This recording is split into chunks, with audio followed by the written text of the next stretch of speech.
Today is day 23 of Margari Masam and I am rendering Pasarams 22 and 23. In Pasaram 22, Andal emphasizes the surrender to the Lord since they have no other refuge. Andal talks about all the kings in this beautiful wide world sharing their ego and pride to surrender to the feet of Lord Krishna. She goes on to compare Krishna's opening his eyes to the beauty of the rise of the sun and the moon, requesting him to look upon them with those beautiful eyes. This will free them from the separation from him, which feels like a curse so terrible. Today the Lord has woken up. Andal is ecstatic and describes the Lord's waking up in Pasaram 23. She likens the Lord of the world to the Lord of the jungle, a magnificent lion who was earlier sleeping with his mate inside a cave in the mountains, who wakes up from his sleep and stirs to action as if spitting fire and shaking his fiery mane vigorously, scattering his scent. She is requesting the Lord to come out and show them his majestic gait, then take his seat on the throne, inquire from them about the purpose that brought them to his place, and grant them their wishes.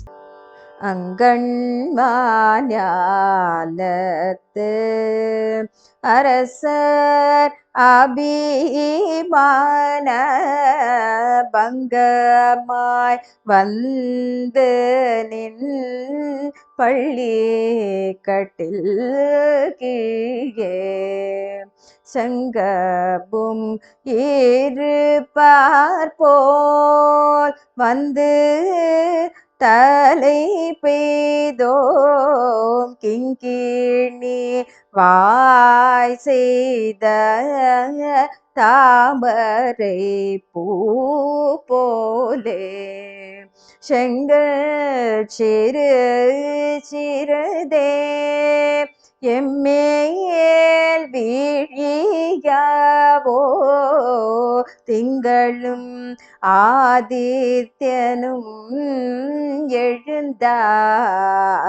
எழுந்தார் போல் uncle இரண்டும் கொண்டு எங்கள் மேல் நோக்கிதேல் எங்கள் மேல் சாபம்